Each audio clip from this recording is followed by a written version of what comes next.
Sounds fun. It's a good Yeah. day to be fishing. Oh, it's beautiful. Yeah, it's beautiful. All right, let me expand the view, and we will go ahead and get started. Hey, Stacey, wherever you are. Okay, let's jump into the nines today. But first, as always, how's it been going? I heard a couple of things from people. You guys dropped off kids, Arlene and Aldo. I saw that. How was that? It's good feeling. Yeah, it's exciting. It's very exciting. Yeah. Got rid of both of them this time. Do you have anybody at home? No, just us. Wow, okay. Yeah. It was nice. It was really exciting. We were there the whole week because we left on Monday, so we had a lot to do. We're kind of tired today, but we'll have a relaxed weekend, very relaxed weekend. We did hear Mrs. audio. She was a perfect 9. Yeah, I love her. She said was reminded me of my mom. Everything. It was really nice. I love her. She's sweet. Yes, That was pretty awesome. Okay. I enjoyed it. So let's hop into our first connect. Now this one is an oldie but goodie, but I really, really like it. I thought he, especially for a 9 with the connection piece that you heard like Missy talking about and making sure that relationships are vital for a 9 so that they don't shrink back and that they don't become merged with someone else. I love how John Maxwell kind of explains three key pieces. Very quick video. Let's take a listen.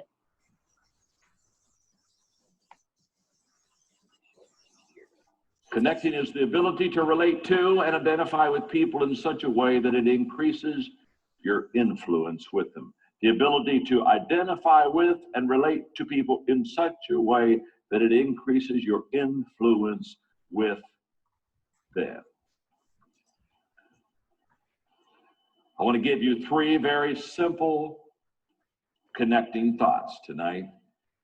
These thoughts are going to be applied to your spiritual life. These thoughts can be applied to your business life. These thoughts can be applied to your family life. Thought number 1 about connecting. Very simple. Connecting is all about others. That's the grand foundation and principle of connecting. It's not about you. It's not about me. It's all about others. I was in my 20s in Dayton, Ohio, and I didn't understand this. I was a pastor, and I thought connecting as a leader was getting everybody to buy into my vision, to get to buy into the things that I loved and the principles that I held true. And I was constantly working hard on getting people to buy into me and to buy into everything around. And I was constantly saying, come on the team, here, don't you want to join this? Here's where we're going. Don't you want to get on the train? When I was in my 20s in Dayton, Ohio, I heard a man say, if you will help people first get what they want, they will help you get everything that you want. It literally changed my life. It was a eureka moment for me because at that time I realized that I was approaching connecting the wrong way. I was trying to get people to come where I was and connect with me. And so many times I see leaders, basically leaders who are up on the mountain and they're down and they're looking at the people down there and they say, hey folks, come on out. Come on, I'm up here. Come on, let's go. You've heard the expression, it's lonely at the top. A leader never said that. If you're at the top all alone, nobody's following you. If you're at the top all alone, you're not a leader, you're a hiker. And in my early years, I was trying to get people to come to the top. I was trying to keep people to join the team. I was trying to get people to get on the train. I tried, come on. And I did not understand that I have to get off the top. I have to go find the people. I've got to go where they are. And when I find where they are, then, hey, guess what I can do? I can help them go to the top together. That's why leaders never cross the finish line first. People who cross the finish line first are running alone. You see, leaders never cross the finish line first because when they come across, they're bringing people with them. Connecting is all about others. Now, the first very simple principle of connecting is it's all about others.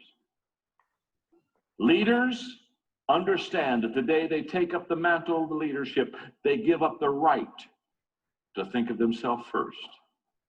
Leaders understand that the day that they become leaders, no longer do they live for themselves. Number two, connecting requires energy. One of the reasons that we do not connect as much as we could or should is because there's a tremendous requirement of energy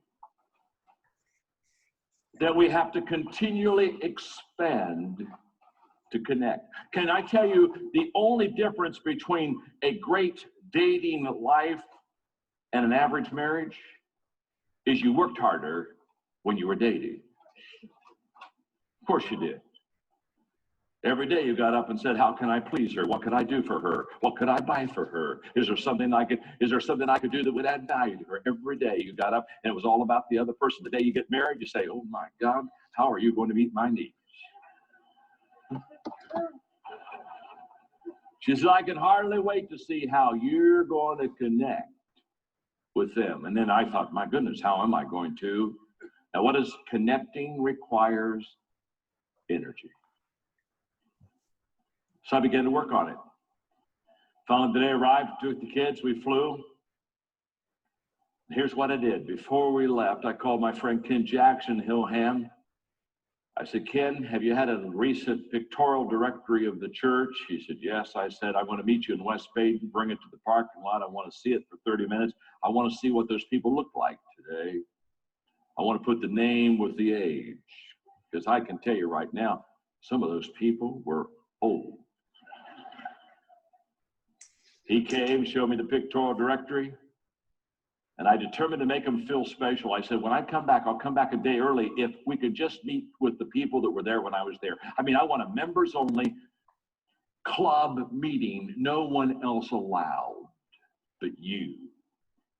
I said, can you make sure no one gets in but you? Oh, they said, that'd be no problem. We won't have a problem keeping people out. And the way they said it, I thought they will have no problem keeping people out. I got the pictorial directory, so I had the names. I went down to the basement of the church where they had a potluck waiting for me, and I called them all by name. We started hugging. And then I said, I brought something with you, and I went over to a big box I brought, and I started bringing out the memorabilia. I said, Shirley, come up here. I said, this was the sermon I preached the day you found Christ. I just want to give that to you. And Ab, come over here. Can I show you? This is the picture of the pond out there in Hillham where I baptized you. You were the first person I baptized. And here's a picture of it signed on the back. And for the next 55 minutes to an hour, we wept and cried, and we passed out all that stuff. We wept. We cried. Got back on the plane. Margaret took my hand, reached over and gave me a kiss on the cheek, and said, John, you connected. It requires energy. The third point that I want to make, connectors find common ground. What connectors understand is very simple. What they understand is this, that to be effective, they have to go where the people are and know what the people know and participate in where the people are and what they're doing. They understand that they have to find common ground. Now that's huge. I wish I had time to talk to you about the different avenues that I try to take to find common ground, but just let me say this very, very simply. The great connectors, they find common ground, and then they lift the person to higher ground. Yeah. But you find common ground first. You can't lift a person to higher ground until you get where they are. But the moment that you and I get where they are and we connect with them and we get on the common ground, then what happens? Then we're able to take them to higher ground. And what I mean by higher ground is that we have taken enough time to know them so well that we learn how to lift and encourage them and to put them in a position where they sense that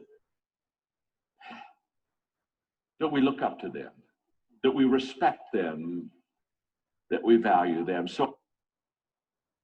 Oh, That's good. so good. I love, obviously, I love John Maxwell. I'll be completing my certification next week. 3 things. What were the big key pieces you guys got at it? How do we connect with people, with our spouse, in our relationships? Number 1, it's about them, right? Stop making it about us. And that's exactly what we've been talking about this entire time. And the culmination of the Enneagram is especially when we're interacting with our spouses, is about seeing things from their perspective and taking off our own individual lenses and being able to understand from their own. Second big piece he talked about, requiring energy, effort, fortitude, discipline, diligence, other words, for us to keep at it, for us to be dogged about it. We use that a lot in the business world, to not let it go, to not let things really.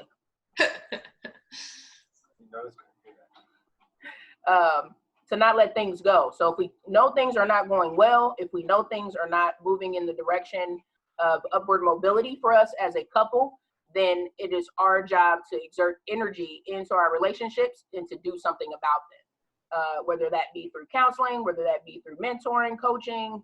But if you know you cannot do it within yourself, you need to bring in that third party so that you can create forward and upward momentum. And thirdly, connecting on common ground. That is so important that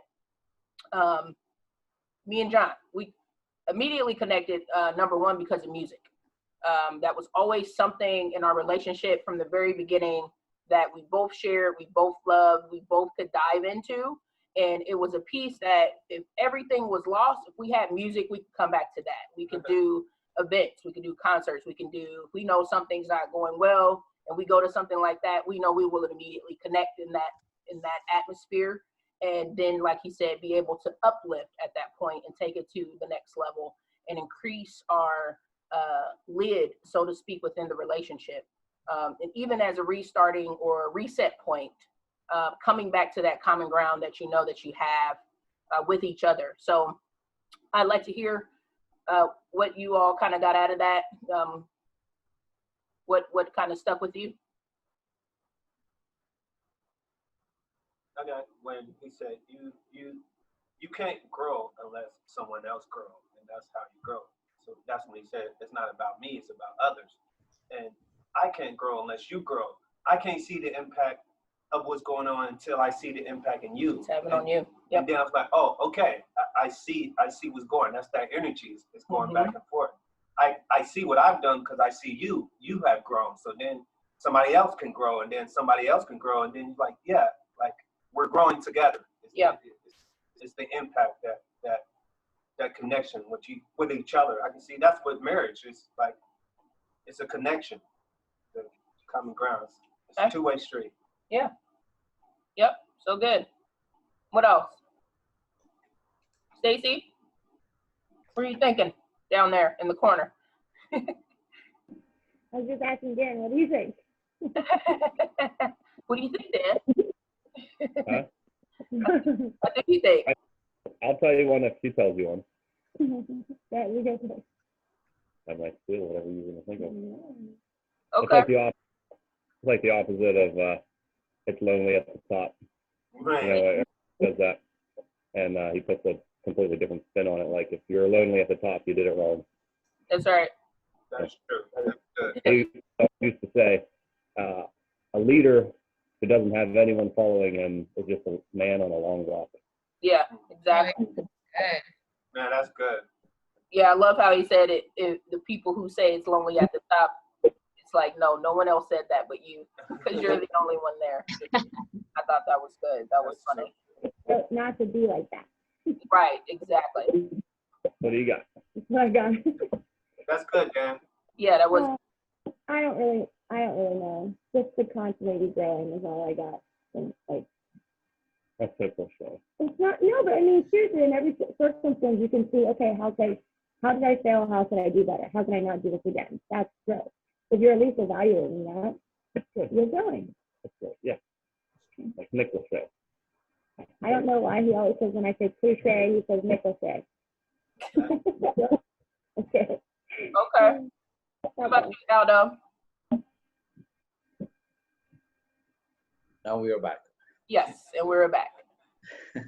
No, I think it's there is a lot of things that happens you don't know about connection. Like for example, I was thinking about we connect with different people at different stages. When we have our little kids, that was the common ground. And I like a lot what it says about, you gotta find the common ground and then take it to a higher ground. Right? Yeah. Yep. We used to connect a lot about sport, so soccer. So I know everyone who plays soccer in Western Pennsylvania. Yeah. Right? So it was a common ground, but then how do you provide your faith and have an experience? When we moved into the U.S., we were part of a small Spanish church. And one of the biggest roadblocks that we had that we couldn't grow was about that. We never connected. We never found a common ground. Gotcha. And when I look back, I say like, wow, I was putting like rules and kind of that stuff before connecting with people. So it was hard for us. And now I can see, especially being on one, how much structure I was. So it was like, I couldn't care about anything. If you are not following this, you are out. Yeah. Right. Yes. Okay. That's good. That's good to have that that vision, to see that now. So especially if you all are moving into a new space, right? New season, especially if you guys end up moving, knowing offhand, to put down some of those things and get out of your box, right? We are not our numbers. Yes. But know that those are triggers and activations that say, okay, I'm doing it. I'm putting up a mask, because that's all they were, right? That's what our numbers were things we created for ourselves in order to survive, in order to protect ourselves from whatever, our core fears. So when you find yourself being uncomfortable because you're meeting new people, reach out and make it about them. Find the common ground. Put in the energy. Yes. Yeah. And it requires a lot of energy. Yeah. Yes, it does. It does. This social require energy. Yes. Yes. Yes. Any last comments, Teresa, Jessica, or Molly, or any? You guys have anything? Okay. I just thought that it was really powerful, the idea of energy and effort, and that it's a real easy thing, especially in marriage, to sort of take for granted that it's still and forever requires energy, that energy, and that it's a what's the word I'm thinking of? I can't think of it. But yeah, that it's something that it always needs to be there in order for you to even stay at the same level. Right. But if you want at least what you've been doing, right. Right. But if you want to continue to grow and be closer and better, like it requires even more. Exactly. And it's, yeah. That's it. Yep. Johnny, I remember also, we were listening to a podcast from Jimmy Evans about intimacy. I don't know if you hear about it. Yep. Yep. And one of the points that he talked about is the energy that requires to putting together a common ground. Yeah. Yep. And how do you develop a spiritual life together? Yeah. It requires energy, so you can develop that common ground of having a same level of spiritual life in prayer and spending time alone, so you can look at the Lord together. So and how you grow of your marriage and the base of your marriage, basically. It's pretty cool. Yes. And that's I think it even may be in the Becoming Us playlist that grows, because every time I see something that's good, I throw it in there. So always go back to that playlist on YouTube. It's a good library of resource for you guys. Purposeful thoughts for the nines. There's so much worth fighting for, right? They see the whole picture of things, and they want unity and solidarity and peace. I create space for peace and understanding. It doesn't matter to me. Like we talk with it, sometimes to them, it just really doesn't matter. They're not trying to be combative. It's just, I don't care. Whatever you want to do, let's do that. But sometimes, right, we got to understand whether they're in health or unhealth and whether they're just merging with you. Official conflict avoider. I love how Missy's like, yeah, I try to avoid that at all costs. She's like, I just don't. She's like, wherever that is, I'm not there. Or she said, I'm trying to connect, right? So that's why I thought that was very important for nines, because they do want to disconnect, is to force yourself. The healthy thing to do is to force yourself to connect. In Seeking Truth, you get to both sides of a story. Walter Cronkite. You guys want to know what happened with everything. The Dreamer. Procrastinators unite tomorrow. That's the way Teresa's like, yes. To-do list: coffee, nap, procrastinate, repeat. Especially if you get in those funks or if you get overwhelmed. We talked a lot about that with Missy on the podcast, that if she gets into that state where it's just way too much, or if it's too much going on, or there's a decision to be made, but there's way too many options and there's no kind of certainty, she shuts down, right? So that's the fight, to not go into your core weaknesses of procrastination and withdrawing. Let's do what you want to do, and be kind whenever possible, because it's always possible. So again, seeking that peace and wanting happiness in a cohesive environment is what the nines like to see. Okay, they're accepting. They see all different sides of perspectives, which is why they're at the top of the Enneagram for a reason, in that respect, that's the way it was created. However, that passive aggressiveness can get really bad if they're not getting that peace within themselves or on the outside world that they live in. And it's not always just because of something they're doing. It could be something else that's happening to them or around them that also upsets their inner peace and what's happening. And that passive aggressiveness, where they're pulling that 8 wing, becomes very, very apparent, even the 1 wing as well. They'll always see a silver lining. So they're like sevens, 8s, and 3s. 9s sometimes have tendencies to reframe, and we'll see the brighter side of things, even though there may not be a brighter side. But it's nice to have 9s around, because they will help you get out of your own funk if you're inside of one. They are mediators. So healthy 9s are very good people to have listened to situations, because they will try to seek understanding from your perspective and from the other person's perspective, or if it's several people. So they have that motivation to have peace of mind for themselves and for you. And that's kind of where they do get in trouble sometimes with the merging, because they will put others before themselves. And they have that fear of loss, of separation, dissension, divisiveness. They go against that. They don't like to see that. Okay. The 9, thoughtful, reassuring, receptive, accommodating. Again, we like 9s. They're very helpful. I have a little cousin who's a 9, Nina.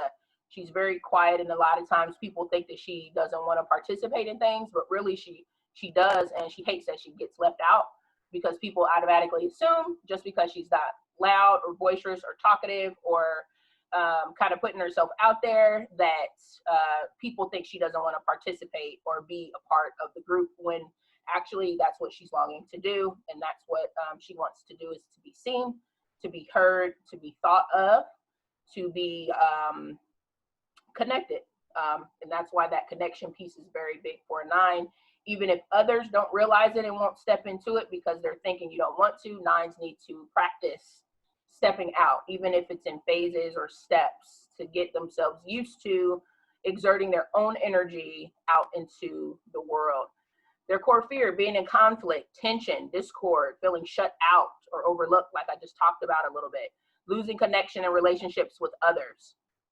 But their desire is having that inner stability, that peace of mind, knowing their presence matter, their core longing.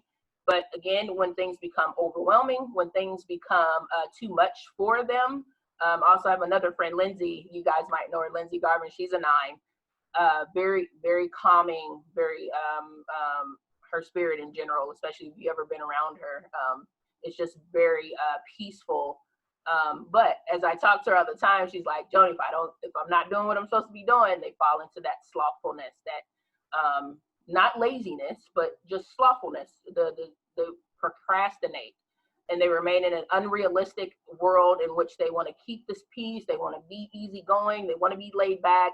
They don't really want the pressures of things being disrupted around them, especially by other people's angers or issues, but they fall asleep to their own passions and their own abilities and their own desires. And it's almost, they slip into a false thinking that actually they don't even know how to do things, or they're not good at things. And it's not because they're not actually are, it's because they're just not pursuing it and they're not running towards it. And those are some of the things that a 9 will get caught up in, is kind of downing themselves. You ever been around someone who's like, no, I can't do that, or I'm not good at that, or I can never do what you're doing kind of speech is what you'll hear. But really it's that them getting out of that so they can emerge and become who they really want to be, which is making their presence matter to others. We talked about their psychological defense. That's to avoid conflict and to maintain that image of peacefulness, that calmness. So sometimes, as Missy talked about on the podcast, inside she's getting resentful, right? She's getting angry, but she's not exerting it, and she's not putting that out into the atmosphere until one day. 9s are like Hulk. They're calm for the most part, and then all of a sudden you didn't put the fork into the dishwasher. After in their mind they've talked about it. They may or may not have talked about it with you about putting things in the dishwasher, and then all of a sudden you get this big blow up. I've listened to a lot of podcasts where 9s talked about they sometimes, especially in unhealth, they have a lot of times where they black out because they've gotten so angry. They do things, they punch walls, they do stuff, and then they're like, I don't know what happened. And they're being honest because they literally, because they stuffed it all in. They keep pushing it down, not saying anything until they blow up. So that is a big caution, a big watch out for 9s to be a part of that. So, okay. Peaceful mediator, when they are not aligned with the gospel, they become detached, passive aggressive, like we talked about, or just passive all the way together, where they're just like, I don't care what happens, I don't care what you do, I'm not really participating. They become stubborn, avoidant, unsure of themselves, unsure of the people around them, so they start not trusting people. And they'll even tell you one thing and they'll say okay, but in their mind they're like no, and they don't plan on participating, and they don't plan on cooperating. And that's a very unhealthy place for a 9. But when they get aligned with the gospel, they become kinder. Again, there's people we need in our lives, good listeners, receptive, non-judgmental, peaceful, optimistic, and very engaged, because they know that that's what they bring to the table. So anything that's picking up so far, Dan, I know you're thinking you're a 9 now. Teresa, I know you know you're 9. Yeah, like that previous slide. If I doubted I was a 9, not anymore. I mean, like it was pretty reading my mind. So. Okay. What kind of popped out for you? I'd say like it's pretty much how I like when I'm misaligned. I can be passive aggressive. I'm avoidant. Just procrastinate. But I also have the balance. Like I'm the one that can be the mediator, can see both sides. I mean, it's pretty much me. It's the big thing. Yeah. How about you, Dan?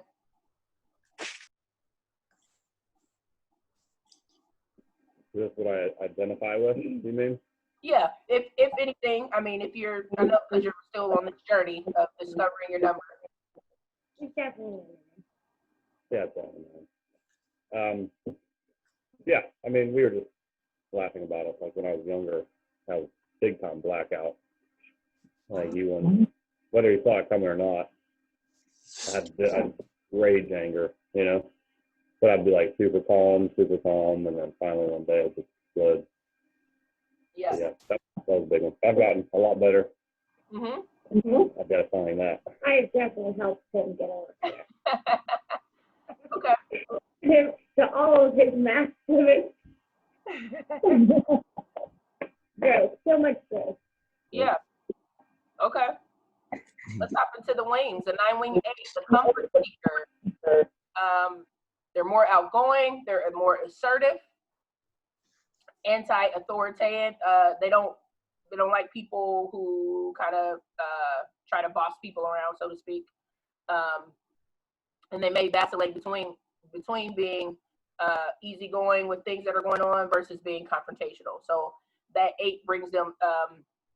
9s who have a strong 8 wing are very conflicted because they want to be like no, I'm gonna exercise my 8ness in this, but then they're like, no, that's not who I am. So they're very when it says it literally, they vacillate between the two. They really do. So that's the biggest probably conflicting in my mind. Conflicting wing is a 9-wing 8.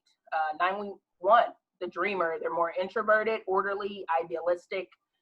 Sometimes they pick up again that 1's criticalness, but they're emotionally controlled, focused, become head thinkers as well, cerebral and compliant. They pick up that stance of dutifulness and compliance, and that's that merging with others, just so that the right things can occur. They don't want issues, so they just kind of go along with the program. What do you think? You have a stronger wing, you guys? I know I'm an 8, a 9-wing 8. Okay. Yeah. I mean, you still have some of the 1, but I know I have some of the 1, but it's definitely more stronger on the 8 side. Okay. How about you, Sid? Yeah, same thing. Same thing. Okay. Yeah. It's very conflicting, I'd say. You gotta like weigh your options on just certain things, not like, on certain times it's like, I'm gonna go full bore into this, and it's not even something big. But then you're like, well, yeah, but I might offend this person. But you're like, the person needs offended, and it all goes through your mind so fast. Yep. It's just like if somebody cuts you off with a cart at Costco, and like I'm going 9-wing, 8-wing, 9-wing, 8-wing, 9-wing, 8-wing. Should I cut their tires off and stab them in their side, or should I just say no problem? What's their throat? It's like, I don't know what to do. Yeah. That's hilarious. Oh my God, went out together like in shopping or something like that, we'd be in some serious troubles. Road rage is hard. Or you just tell your spouse, right? I should have said I know I should have said this and this and this. And they're like, okay, then why didn't you say it? I always call this the Serenity Now number. Yeah, there you go. Yeah, George Costanza under the desk, right? Mm-hmm. which is the 9th virtue, I believe, is the serenity. But your stress path, where do you go when you're not thinking, feeling, or behaving in a way you should? You move to an unhealthy or average 6. So you find your mind constantly racing, you're worried, you fixate on possible worst case scenarios, right? You're picking up that 6. You become irritable, defensive, and frustrated. And you frantically take care of responsibilities that have been put off too long. So because you're already naturally a procrastinator, or may not go tackle things when you should, when you're really stressed or become overwhelmed, you start doing everything, or trying to do everything. Or your spouse will be like, can you go to the store? They'll give you a list. You're supposed to go to the store, but instead you stopped at mom's house. You went over to your friend Barry's house and you guys played a little bit of basketball. And then you went over and you got some chicken wings at B-Dubs with your other friends. And then you get home and you're like, nope, I didn't go to the store, but I went and saw my mom and I saw Barry and I went to B-Dubs and I was very productive today, right? That's what you say. That's what 9s will do. Actually, you should know that that's when you're in an unhealthy space, when you can't complete the things that are before you, what you're supposed to do. So what you do is you find other things to do and you busy yourself by going in the opposite direction of what you've been asked to do. Do either one of you find yourself ever doing things like that? You two, you 9s. Oh yeah. I always think of like the comic strip, what was it, Family Circus? or family circus or whatever, you know, like little Billy's supposed to go get the scissors from the kitchen, but he's like in 20 different rooms and still doesn't come back with the scissors. Right. Oh, I do that. I'm the queen of doing that. You know, and have justifiable reasons why I didn't. I said, yeah, you're like, no, but I was very efficient today. Okay, Dan. I would be, if this is like you do everything or you don't do anything, my comfort would be not doing anything. Like, Yeah. if I get stressed, I think about, like right now I have a lot of stuff going on, and I just keep thinking about, it almost looks like it would, if you tried to project what I am from the outside, you might think the opposite, you probably wouldn't, but like she'll be like, you just need to relax, just come in and watch something or whatever, and I'm like, but if I don't do this right now, it will never get done. It'll never. And I'll be all night, but I have to do this tomorrow then. But in reality, my comfort level would be just shut down. Yeah. So I would say for that one, Yep. was a 6. So, and that's the fight for a 9, right? You have to fight your own unhealthiness, which is to do nothing and retreat. And then you also have to fight the unhealthiness of the 6, which is to ruminate, to your point, you said, like you're thinking about it, constantly racing, like it says, fixating on what needs to be accomplished. And then if someone is, I wouldn't say nagging you, but because even if they actually still probably will give the same reaction, become irritable, defensive, frustrated. Because in your mind, you're like, I should have just did it. I didn't do it because I just probably just really didn't want to. But I know I need to. And so you're going back and forth. So it's very hard for a 9 at that point. And I'm a very all or nothing. Like if I can't get it all completed now, then it's easy to just say, push it off. Yeah. Yeah. I'm doing it step by step. Yep. Yep. So where you want to try to move and pick up and moving to the healthy side of a 3. So take time to discover your desires, passions, invest in yourself, self-development, and accomplishing new goals. So think about yourself. You're important. You do matter. Just because you might have developed that through a childhood wound, people do want your opinions. People do want what you think, your ideas. So investing in yourself and putting yourself out there is where you need to move from. And a 3 will do that all day, right? They're about being successful, about pursuing the things that they're passionate about. They do it well and they do it with excellence. Think of Alyssa, right? Very healthy 3. They confidently show up to life. They assert themselves.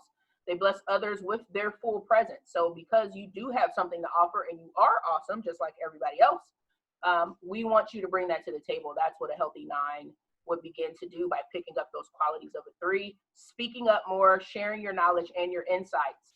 Because by sharing yourself, by connecting with others, you are basically validating that your presence matters.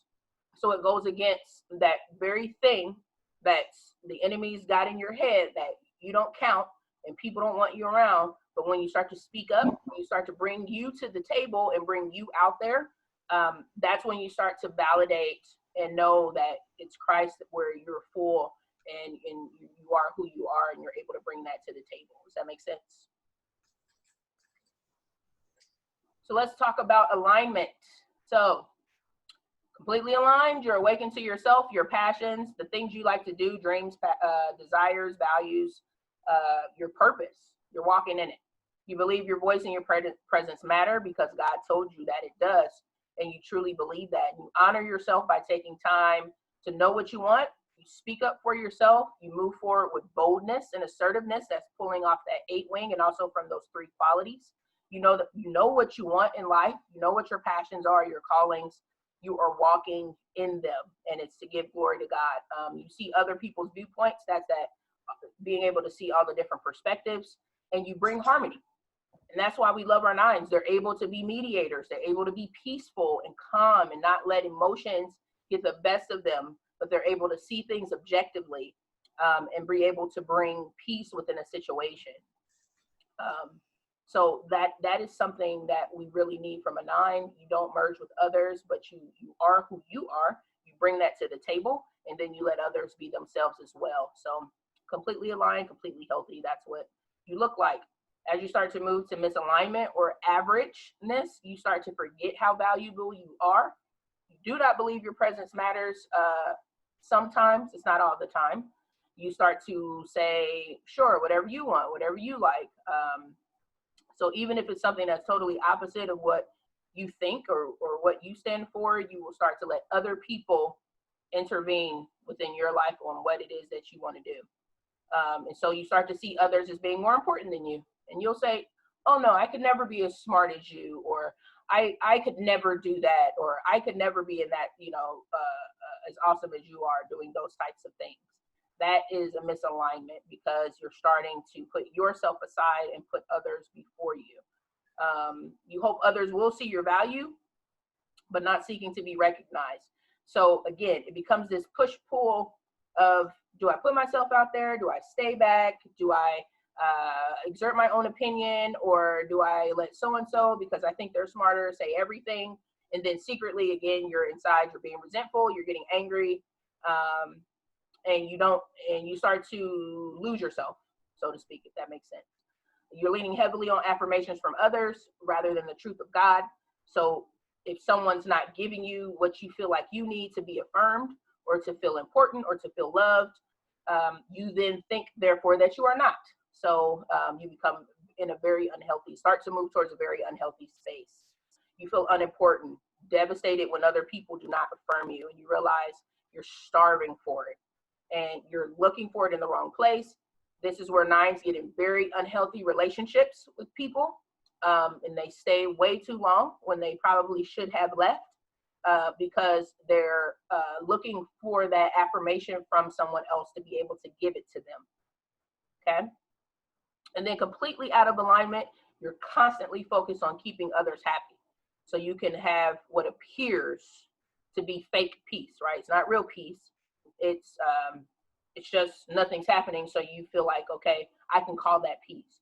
But in reality, you know that's not peace because you're not settled within yourself. You don't believe in yourself. You do not speak for yourself or anything of that nature. So you're letting, at that point, completely out of alignment, you're letting someone else do it for you. You're letting someone else control that for you. And you almost become debilitated at that point because, again, you're already fighting the slothfulness. You're already fighting the tendency to just back down and kind of just withdraw and go away. You completely merge with other people, and it's literally whatever you want. I don't care. So it's a I don't really care attitude. And you actually look for more assertive people to link arms with. Because if they can make the decisions for you, if they can tell you what to do, you're like, that's less thinking I have to do. But that's completely out of alignment.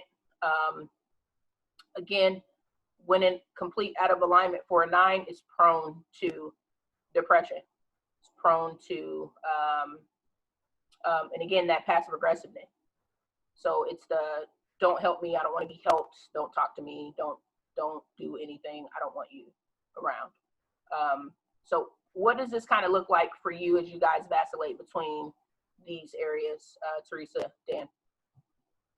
Especially as in how you interact with your spouse.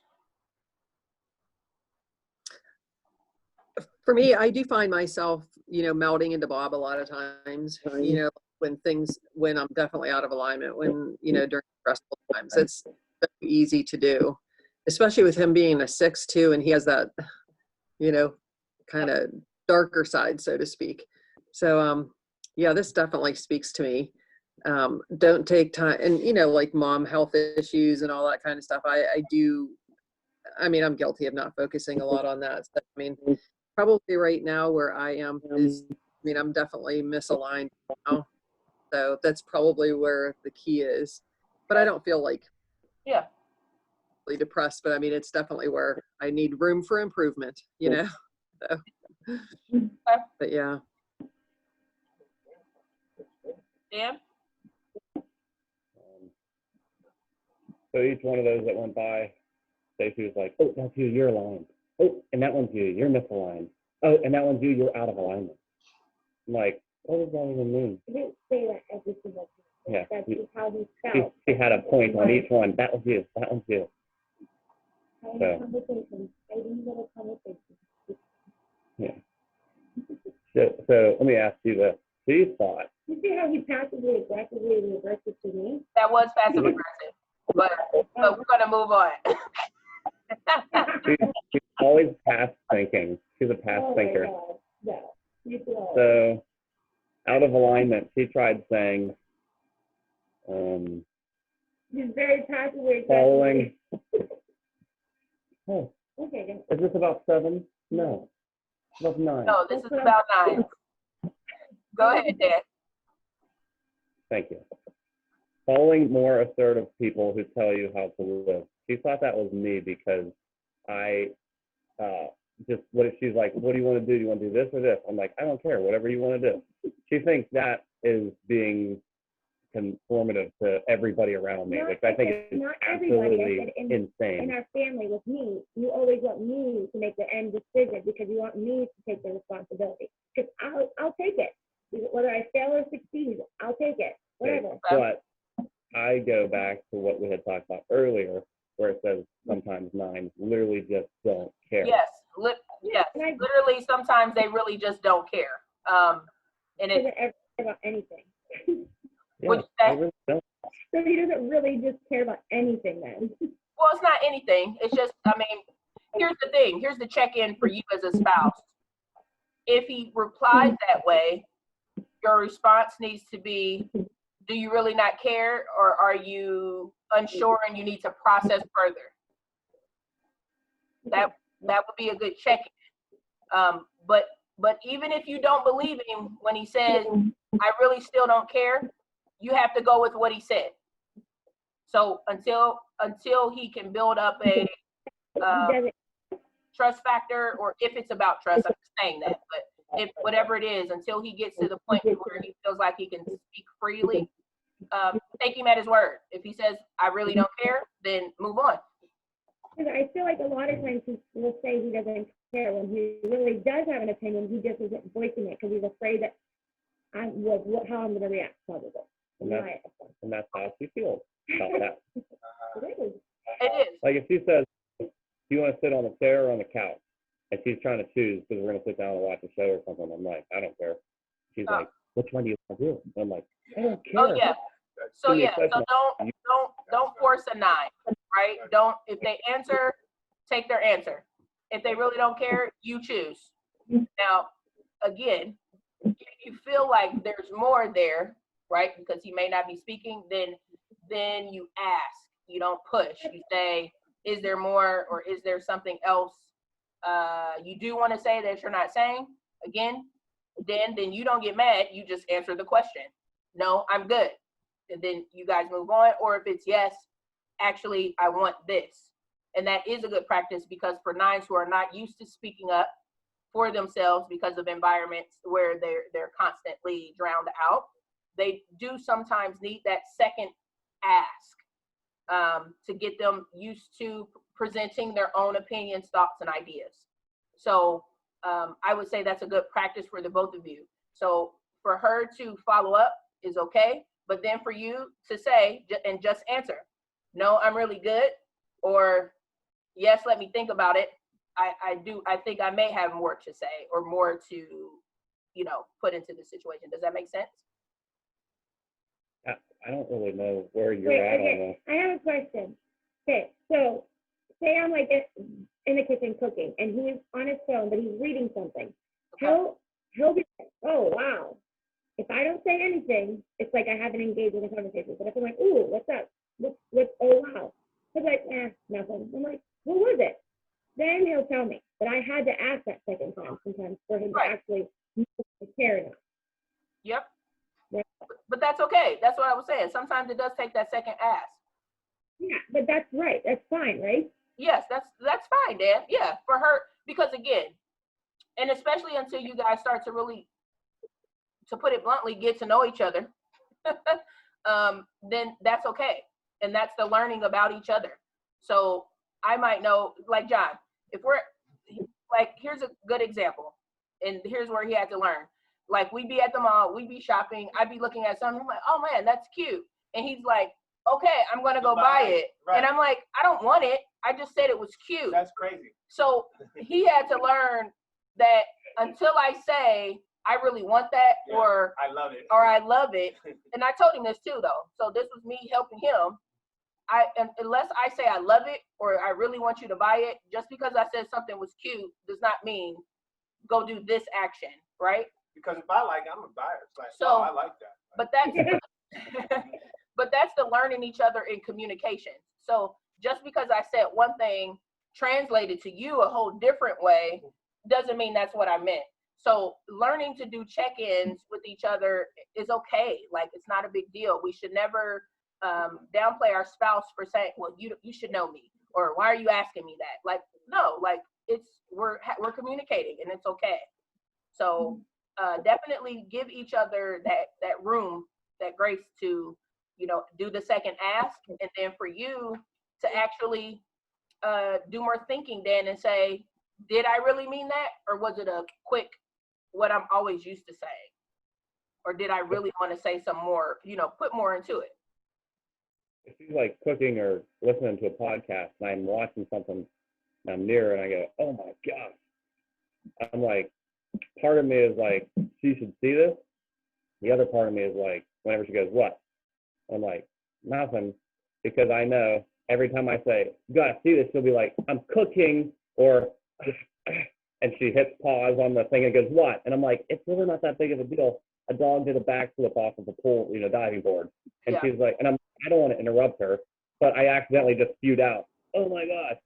So I'm like, now I'm like conflicted, because I'm like, I just want you to keep doing Jason your and Dan thing. are at it at the moment. No, Not really. John, There. he was just saying, like, he used to do that too. Huh? And what I used to tell him was, is come show me. Like, now, if you're trying to have this long, drawn out conversation where I have to literally stop what I'm doing, then yes, that's kind of different. But if it was something he truly wanted me to see, I would be like, come show it to me. And that's fine. But I used to do the same thing. I'm like, what? Seriously? Like, I'm cooking, or I know. or I'm doing whatever. Yeah. I was like, come see this. Times where I will be like, okay, I'll just set off. I'll listen to this later. What's going on? Because if he wants to engage, but half the time it's like we're still trying to figure out things. Like, does he really want to have a conversation with me? Because I do want him to hang out with me in the kitchen. But if he's not going to hang out with me, then I'll listen to a podcast. Right. It's just figuring out, does he actually want to engage in a conversation now? But before all this, she did say on the one before misalignment, she was like, well, that's you. You don't conform to anything or anybody. Yeah. You're like totally your own. So that's like, And how am I over? we can't.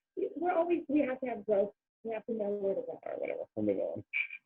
So the big piece here is we don't want to point out those type of things to our spouse. We want to have engaged conversations about them, not you're being a four. I have to ask John, what's happening? Why are you doing X, whatever X is, versus you're being such a four. That, remember, at the very, very beginning, we do not use the Enneagram to weaponize, right? We don't weaponize it because it does expose some of those hard places for our spouses, and especially things that are not good, that are unhealthy, or may trip us up. We don't want them to feel bad about it coming out. We want it to come out. The whole point is that we get out of the box of the number. So if we don't create a safe, open space for them to do the things that they've done, that they've created over a lifetime, right, before they probably even came into contact with you, then it'll be hard for them to actually grow and change, because they'll continue to stuff it down and it won't come to the surface. So we want them to be able to move past what that looks like. So let's talk a little bit about subtypes. And I put the right subtype slide on here this time. Thank the Lord. Sorry about that last week, guys. So type 9, self-preservation, the appetite, the collector, the most 8-ish 9.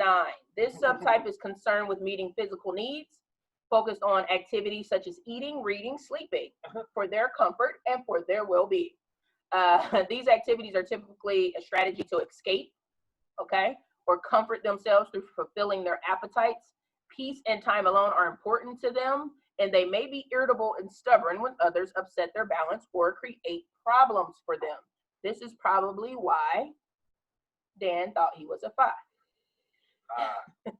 And you're not. And then we have the social, which makes sense. The social 9, right, is a counter type because it goes against the grain of what a 9 normally would, how they would interact. And this is the community benefactor. They do like to participate. They're friendly, they're social, they lean in, they participate fully. This would be Missy, right? Often taking the role of mediator or facilitator in groups. She talked about that. If there's discord with other people, she's trying to ensure that people are getting along and that people are connecting and that there's no issues. They want to maintain a happy front to avoid burdening others and making sacrifices even to meet other people's needs. They take comfort from feeling part of things in a broader group or community. They work harder to keep the people in their life happy, and they may run the risk of becoming a workaholic because they're trying to hide pain or stress by keeping everything moving and shaking. And it also even sounds like a 2, right? So they're trying to keep relationships going. They're trying to keep peace within for everyone within the relationships. So it becomes very hard for them to even want to act out or to even want to present an opportunity for being mad or angry or anything, because the very thing they're working so hard to try to keep, they could never disrupt by doing it themselves, right? So it's almost like they literally have to be 2 different people. They're real them, which ends up happening probably at home, where at home those people are getting all of the mean part of the 9. But when that other part of the social 9 is out and about, it's very calming, very nice, very, no, let's not do that. And their husband's probably looking at them like, you don't do that at home. Like, you be tearing me up at home. So that 9 is, I would assume the social 9 to be, again, a very conflicted 9, very hard for them to operate. And then the sexual 1-to-1 9, this is the union fusion 9, the seeker. This subtype fuses deeply with significant others in relationships, so they lose themselves completely. And they become whoever the other person is, and they're okay with that. Their strategy is to feed their sense of self, their sense of comfort. They tend to feel more secure when they're partnered with others, and they may find it a challenge to be on their own. Why? Because they're not used to it. They're always leaning on someone else to make decisions for them, leaning on someone else to help them. They're resistant to paying attention to themselves altogether. So self-care is completely out of the door unless someone else is telling them to go do it. So it's almost like the seeker. I was getting ready to say they're seeking permission. They're seeking permission to be who they are, do what they want to do. Their passions, their desires need to go along with others. And even if this means sacrificing their own plans and needs. Okay. Damn, what subtype are you?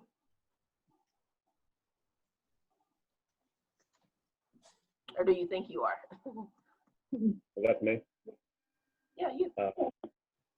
First one, right? What's that called? Self-preservation. Yeah. Yeah, I kind of figured What is? the self-peace, the self-preservation, the collector, Oh, I can see that too. the 8, the most 8-ish 9. I can see that. How about you, Teresa? I'd say I'm heavier on the social, but can go to self-preservation a good bit. Okay. You know, So remember, we got a stack. So we have our most passionate, dominant one that we want to be, that we try to operate in, we seek to do first. Then we have our most developed, which is our easiest one to go to. And then we have our least developed. So dominant, most developed, least developed. So we got a stack of the subtypes. You know, it's so funny. Social almost feels to me like self-preservation. You know what I mean? Just the way it's. Well, that's kind of what I was saying. Exactly. It does. It does almost feel like I have to be this person for everybody else. So therefore, I can't even express my true self, because obviously everybody gets angry sometimes and everybody kind of feels bad sometimes. So it's hard to this social 9 man, that would be very hard because you feel like there's never a space for you to ever be who you are, which is a lie, but that's Right. that's what they're thinking. I would love to be on 9 so I can just eat and eat well. Just sit and eat. Really? Yeah. Eat what? Food. You said that's the escape. You said.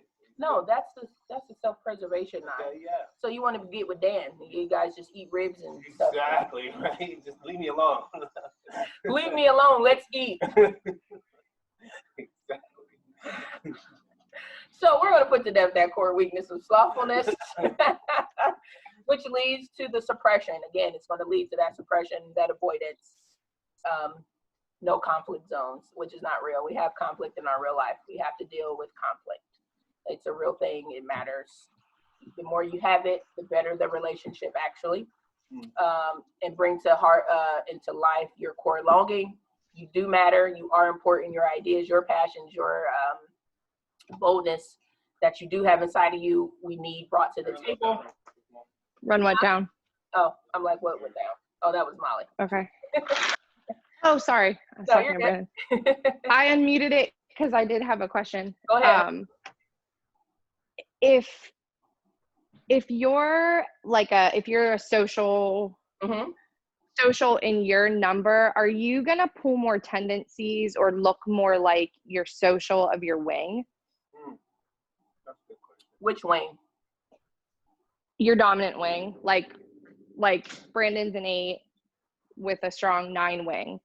I forget what kind of 8 he is. Like, say he's a social 8, is he gonna look more when he's like really in his 9 wing space? Is he gonna look more like a social 9? Like, are those subtypes going to match up? I guess. Is that a confusing question? It's not a confusing question. Okay. But I don't know if that'll be the case every single time. Okay. I think it's very person driven. It depends on the situation. Well, not necessarily the situation, but it just depends on the person because our stats are different, like I kind of just talked about. Right. If you have a person that has a more dominant versus developed, they will look different versus if that was flip-flopped with someone else. So right. Yeah. So I guess maybe like if you're a developed social 8, are you gonna look like a developed social 9? Like, you wouldn't look more like a developed no. So if self-preservation 9. If I was a developed social 8, I'd look more like a 2. Okay. I'd look more like a 2. Okay. Go ahead, Dan. What's going on in the image of the put to death? Oh. Right? What are you asking me? I'm sorry. What is that image? What's happening there? I think that you're coming out of the water. It looks like, is that 2 people? Put the death as in baptism. We're gonna take you down and get rid of all your crap, and we're gonna bring you back up, and you're gonna praise Jesus. Hallelujah! I've been redeemed, and I put to death all that crap in my life. No, that's okay. what it is. It's like a baptism. Thanks for getting sidetracked, Dan. We love that. So yes, Molly, it depends on your stack, and it depends on the person. It would be hard to say it's the same every single time because people vary so much with their shades of how they basically transpire as the numbers. Does that make sense? That makes sense. Yeah. I was just curious. So it would matter though. So if I was coaching specific people, I would look at that and I would be able to tell them which number they would closely resemble, as a healthy whatever, you would closely resemble this number or this subtype, if that makes sense. So to your point, if you're a social 8 in a very healthy space, you would resemble a 2. Okay. But then it That makes sense. depends because of the type, it would be what type of subtype of 2 do you actually look like? So right. you would be pulling those 2 traits of connectedness, relationship, giving, warmth, doing for others, but then it would matter how you would exhibit those 2 qualities. That makes sense. Okay. Yeah. Okay. So hidden struggle for a 9, a constant need to look strong and independent. For fear it will be harmed or betrayed if they expose their tender side. So that was kind of what I was saying about that social 9, probably lives a lot in that space. The overall distrust of others who have the potential to hurt, mistreat, or control them, and the burden of always playing the role of vigilant protector of both themselves and for others. So they're literally caught up in trying to keep the peace. That is a very hard place for, number one, to start out a child to be, because they feel like they have to keep harmony in their home with a parent, especially. So usually 9s are developed because of situations where they ended up having to step up for somebody else. So if it was, for instance, a mother and father who in an abusive relationship where they felt like they had to protect their mother and keep calm, right? So keep dad, who may be alcoholic abuser, keep him calm, keep peace so that nothing happens to mom. So I'm keeping peace, I'm protecting. So they created those masks for themselves in order to cope and survive in their life. That was just one example. That doesn't hold true for all 9s. But just so that you could kind of see why these would be hidden struggles for them and why they do the things they do, because that's truly what this is understanding why are people doing what they're doing. There's a reason why you always feel like you have to protect everybody in the room and keep the peace. So it's something that developed within them, again, could have been anything, as they in that childhood space where they felt they had to protect someone, something, and also keep calm something or something else in order for all of that to kind of be in harmony. Go ahead, Brad. I was just thinking a question. Do children tend to have the numbers of their parents like more often? Not that it happens all the time, but is it more often? So I was just thinking, like, if you had 2 9s as parents, which I know it's rare that both would be the same number, but I would think if you had 2 parents that were 9, that your children would likely be a 9. But You might just take on those tendencies, though. You right? might pick. I'd say you pick up some of the behaviors. Right. Yeah. I pick up the behaviors of a 5, my mother, but I'm not a 5 whatsoever. So Yeah, Brad's Alonzo picks up tendencies from John's 4, but he's a 7 all day. Yeah. So my cousin, who I was talking about, is a 9. Her mother is a 2, and her dad is a 1, and she's a 9. So I think you do pick up the unhealthy behaviors or healthy behaviors, both sides, because you see it. So kids, you mimic, but you're still whoever you turn out to be based on whatever that looks like. You said with both. No, I get it, but I don't think that automatically makes a child an X number. I think they do pick up on behaviors though. So yes, and that's where people can mistype, right? As they're finding out about their number, they'll be like, "Oh, I'm a 9," because I'm used to calmness and everybody being whatever. But if they keep digging, they'll probably figure out that no, they're not. They're whoever they are. They could be a 9, but they're whoever they are though. They got to move past behaviors. We have to move past the behaviors of this whole typology in order to dig into why you're doing what you're doing. yeah, that makes sense, because when we first started doing this, I first thought, how we say you can't change numbers but I thought I was a 9 when I was younger and then turned into a 5. Okay. My dad is a 5 and my mom's a 9. So I think I had behavior that I was getting from my mom. Yeah. And still that I was do displaying sometimes. as a 9, but I really was always a 5. Yeah. Exactly. I think that's a good point and a good conversation to have, like the importance of kind of knowing what your parents are, just for the purpose of helping you to know yourself better. Yeah. Because like you said, that's how kids learn about life, is from their parents. Yep. So they are going to pick up everything that their parents do, and some of those things they're going to carry on their entire life. But in order to not keep carrying those things on, you have to recognize them. So that is very important. I think I never realized that until now. the importance of knowing what your parents are. Yeah. And I think that makes perfect sense about behavior versus your core. Yeah, but yeah, not your core of who. Yeah, they're just behavior you picked up. It's not really who you are. But recognizing that in order to let go of those things that aren't who you are, because that's not your true self. Yep. And especially even if they're negative behaviors, Yeah. then you're like, for your parents, like, that wasn't against me. Right, exactly. So when you find yourself being like, or like when your spouse is like, you're acting like your mom. Yeah. Like you are actually acting like your mom, but that's not who you are. So Correct. you need to recognize that and let it go. Yes. Yeah. Exactly. I say that to her all the time. So. Well, and for that makes sense though, because my mother's number is my stressor number. So, right. So I really am acting like my mom. Yeah.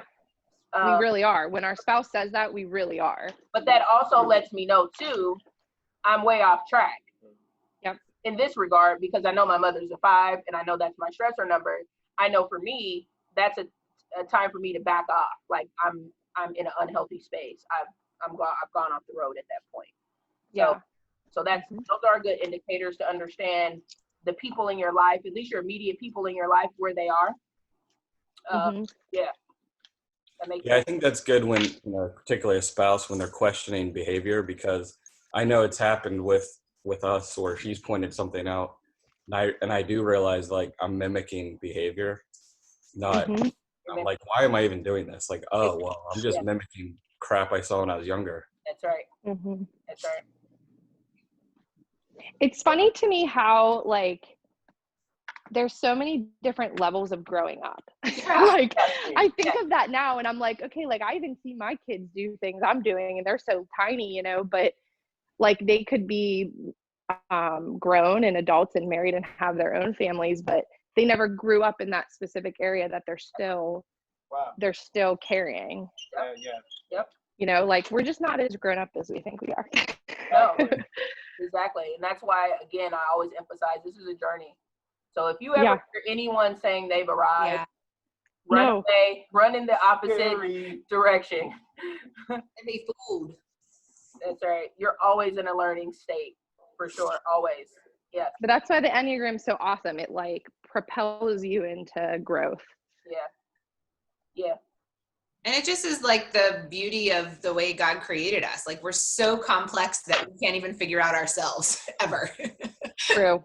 And he's like, that's why you need me. Right, exactly. Exactly. He's like, you'll never be able to do it. Well, and why you need other people. Yes. Exactly. Because they can point out your blind spots. That's why they call them blind spots. Blind spots. Yes. Or defense mechanisms, right? For 9, let's talk about it. That's why we need the 9. Narcotization or disassociation. Because you desire to have that inner peace and stability, you try to avoid conflict at all costs. If you're unable to do this, something feels too overwhelming for you, then you will unconsciously numb out. You're going like, I'm checking out. I'm not dealing with this. That's what you do for your defense mechanism, and it's what you will always have to fight. It's your thorn in your side. It's what you will have to die to daily, meaning God, help me to engage in conflict. Probably a prayer I know that's opposite, you don't think about, but it's God, help me to engage in conflict healthily. That's what a 9 has to pray, because you will unconsciously, I can't say it right, unconsciously want to go in the opposite direction of wherever conflict is. So you will distract yourself. You will engage in activities that are routine, familiar, require little attention, and give you comfort. So this can be eating yourself to death. This can be exercising yourself to death. This can be reading a book forever and ever on end and end. Like it's just the books that never end. It can be whatever it is that basically where you're like, oh no, I'm busy, or I'm doing this and I'm going to be doing it. And it's why you love routines. It's why 9s love routines, because you believe it brings you peace and it brings you stability and you don't have to worry about things being uncertain. So like this season, like Missy was talking about, it's the worst season probably for a 9, especially if they're unhealthy, because things are literally up in the air. You don't know what's happening with what. So you find comfort in those morning and evening routines because it actually causes you to check out. So even in your routines, you have to be awakened to pay attention, to focus on what's happening because they bring you such comfort, and you can easily go into a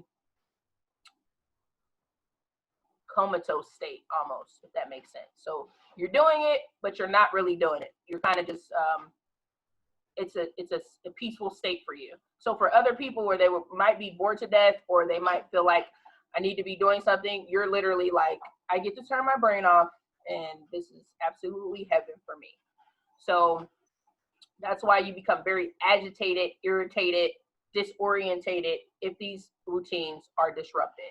So examples like where I was just talking about, you enjoy taking walks, bike rides, driving to see nature and scenery, reading books by the same author, same genre. Again, that's the book that never ends. Engaging in frequent or extended casual conversations, or it could be binge watching TV, Netflix, those type of things. So just be aware. Doesn't mean it's all unhealthy. It's just it can't be at the expense of checking out of your life. Go ahead, Dan. I just had a question. No, you did. Go ahead. You did. But okay, so she had a Somebody question asked me. where you said this could be like around Healthy 9 or whatever, the season with everything going on, all the different changes and stuff could be like really not good or bad or whatever, uncomfortable. And I just whispered to her that I'm actually like more comfortable. So I like my morning routine. Like I like waking up and I have it down to a science, you know, and I like morning and evening kind of routine. Like anyway, so I am that.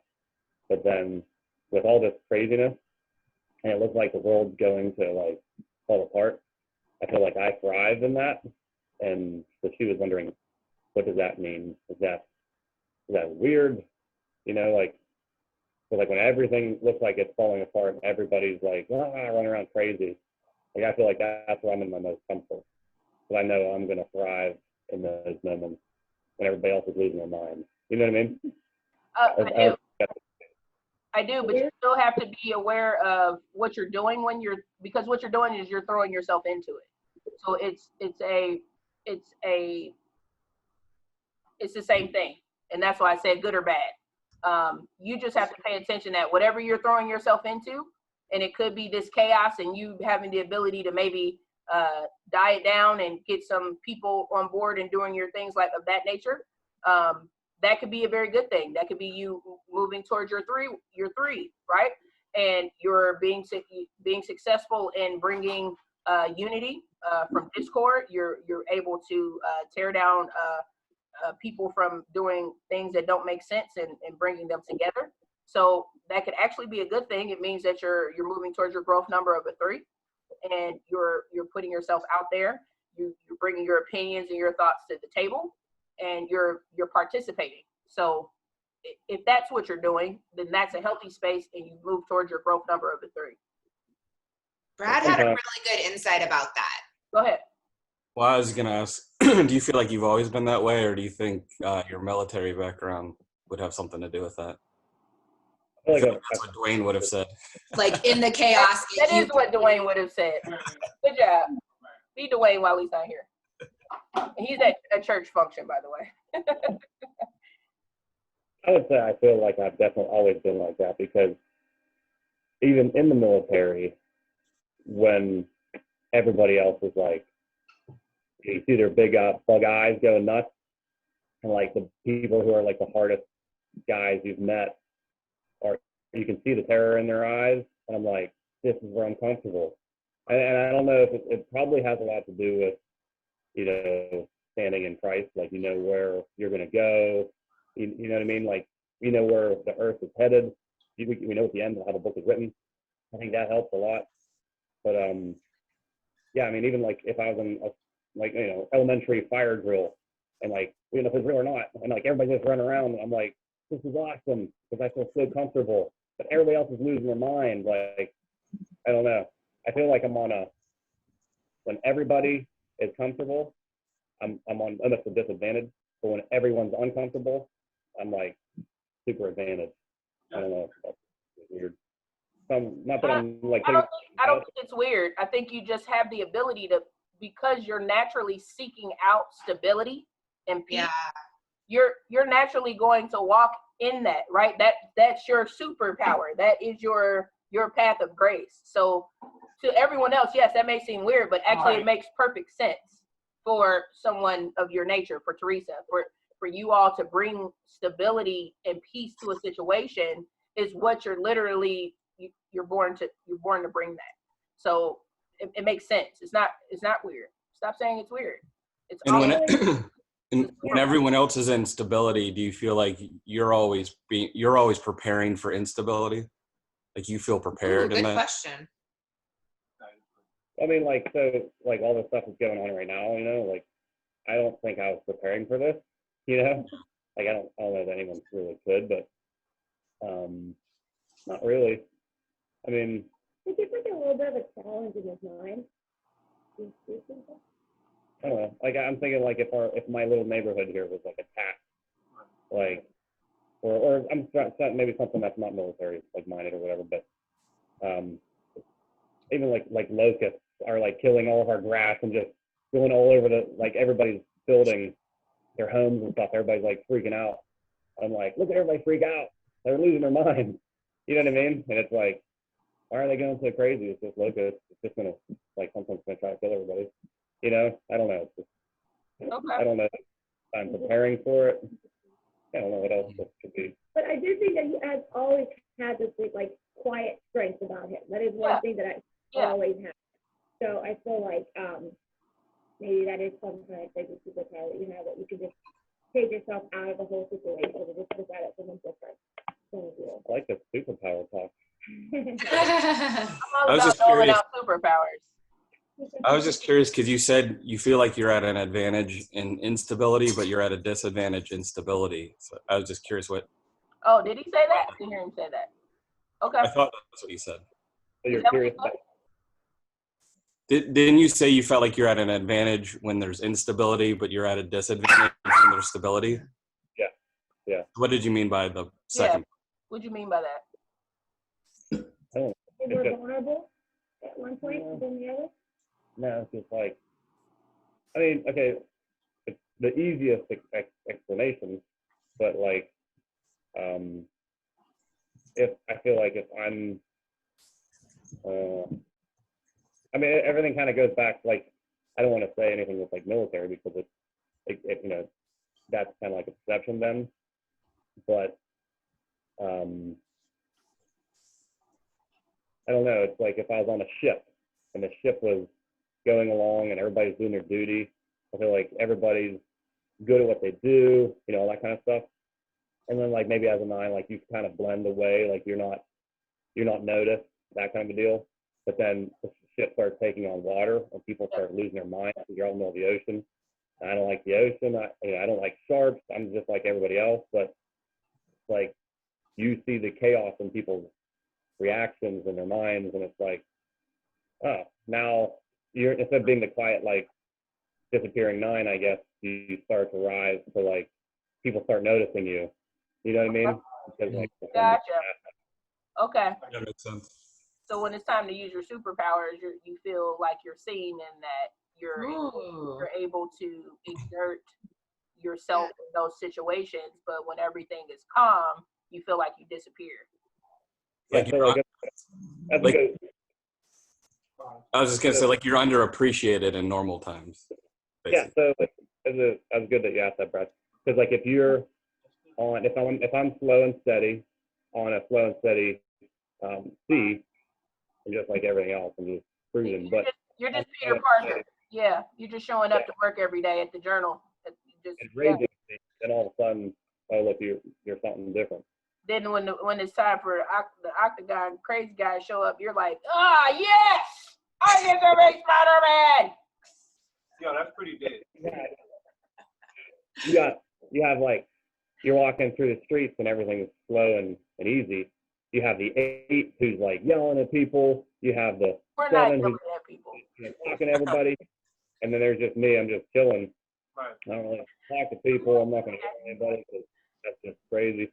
And then when all hell breaks loose, the 8 is like, what the freak do I do? And the 7's like, That is not what an 8 would say. The 8 would say, where the H is Spider-Man. What? He needs to get here on his job. That's what I would say. Now, here's the reverse People question. who are in charge, where are they? That's pretty dead. That's it. Now, do you think because that's how you were, that's why you went into the military? Ooh, that's true too. It's a chance to use his superpowers every day. Exactly. Yeah, it was just like a burning desire. It was like ignited out of nowhere. I wonder if that's why And I was watching how much fun they were having. Awesome. Yeah. Okay. Hey, I work at a bank. I do crisis management. You know what I mean? I'm good in crises. I can think through stuff very clearly. It's afterwards I collapse, but I can process think very well. And You're people know exactly the same. The same way. And- can be very decisive. You know, Yeah. at home maybe not so much, but like in my role at work, I can do that very easily. That's pretty So good. Good deal. that'd be my power putting out fires. You know. Okay. Yeah. 9s are sweet. Back. See, 9, you're freaking awesome. Man, I wish I could do that. Let's talk about stances. 4, 5, 9s, moving away from people. Again, it's a tendency to move into that unhealthy space. You seek that autonomy by withdrawing from chaos into your peaceful world. You minimize your wants and desires since you don't believe people want them or need them anyway. And you attach to if you're in a fantasizing world and relationships, again, if you're attached to people unhealthily, and you struggle to see and deal with reality, but that desire is to have that peace and comfort above all things. Because you naturally live there, right? This is what we're saying about that thriving in chaos. You naturally live in a peaceful, serene environment in yourself and around you in your mind. So it's easy for you to go there when other things may be tumultuous around you. So that was a good call out, good indication between Dan and Brad. So about a 9, very good. I like it. Reacting to stress or difficulty by moving away. Retreating, again, zoning out. This is an unhealthy space. Healthy space, you're going to move towards it and you're going to be able to bring, like you all said, stability in crisis. When entering a room, you automatically sense you don't fit in, and that's where you're saying, especially if it's all calm and peaceful, and you said it makes sense that you're uncomfortable or you feel like you're at a deficit. So you feel that you have to summon up the energy to even get out there. Things aren't going on, which means why you were saying getting yourself involved in things and doing stuff. Otherwise, you won't do it and you'll fall into that space. So very good dialogue there. So 9s and 6s, Bob, Teresa, although they're very different, both partners value stability, honesty, duty, and steadfastness. They complement one another well. Where the type 6 brings loyalty, protectiveness, and motivation, the 9 will bring that sense of calm, optimism, support, and unquestionable acceptance for one another. So when the relationship is thriving, the pair is generous and encouraging, benefiting each partner and making the world a more harmonious and comfortable place. Mm-hmm. Out of sync, obviously, you all become the inverse of each other. And that can prove to be volatile because you'll see the negative of each other in each other. So that's a watch out for you both to pay attention to the unhealthy sides of a 9 and the unhealthy side of a 6. Okay, 9 and 7. Stacy, Dan. This pair is optimistic and friendly, preferring to focus on the positive aspects of life. The 7 can help the 9 be more assertive if they're not, more confident, adventurous, and to take more initiative, while the 9 can encourage the 7 to be more empathetic, steady, relaxed, and focused on others. When the relationship is thriving, the partners complement one another, making the world a happier, comfortable, and exciting place. When it is not, especially if the 9 is in an unhealthy place of wanting to withdraw, be to themselves, not wanting to be very communicative or kind of zoning out, the 7 will become discontented and the 7 will want to flee and leave. So not suppressing the 7 to where they don't feel like there's openness and fun and adventure and the ability to do things if they feel suppressed in any type of way. And it's not because you may be suppressing them, 9, but because the 9 just, if they're not in a good space, will naturally, or unhealthy space, will naturally do it just out of tendencies. So the 7 has to work to also be aware of their own flighty ability, and learn how to be more grounded, right? Get into your body, know your surroundings and the people in it and what's happening. So bring yourself to the present. Otherwise, the 9 will, if they're again unhealthy, will feel like they already don't matter. And then because you're already filled up with things to do and friends and fun and adventure, you'll be like, you don't need me anyway. So then the loop continues of not wanting to focus on one another, and you'll never actually grow together. So those are watch outs, 7s and 9s. I see you guys laughing. Oh. So she must hit a strike or something. So those are just, be aware. This can be a good pair together because they bring to the relationship what the other needs, much like an 8 and a 4. But in an unhealthy space. Now, if you guys weren't saved, right, what would happen is the 7 would just cheat on you because they'd be like, I don't have time for this. And they just go do their own thing. And the 9 would sit at home and be depressed about it. Or they just be angry and wait for them to get home and punch them in the throat. So those are those options. But so don't go there. Why do you leave me again? Just kidding. You shouldn't have used that example because that would be Dan's worst fear. So that's real not good. Go ahead, Jess. I was just going to say, I just think I said to Brad when we were going through both of these types, I'm like, I feel like these are such good combinations. Yeah. But he brought up with the 9 and 7. No, like really, like so compatible. No, I love it. They are. Both are good for each other. Yeah. Like energy and fun is like. Yeah, they really complement one another well. Exactly. Yeah. Yes.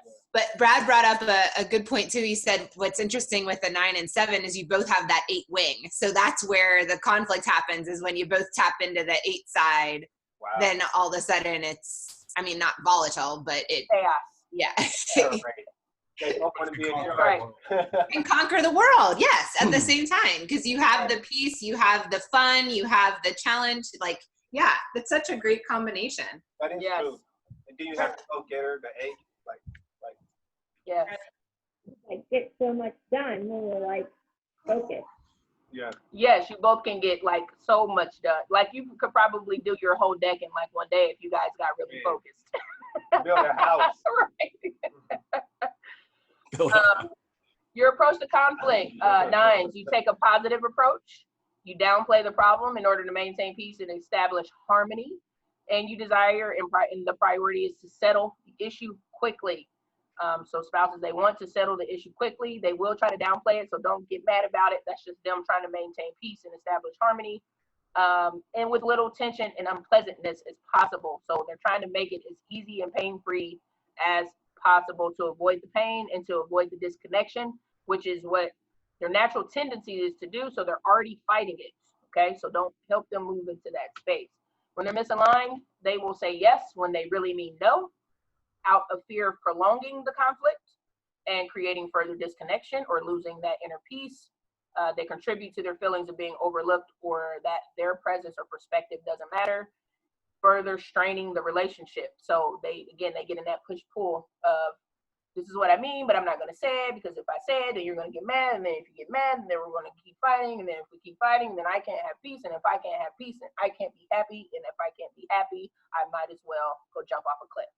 Okay, see how that whole disintegration of their thinking, because that's how it goes.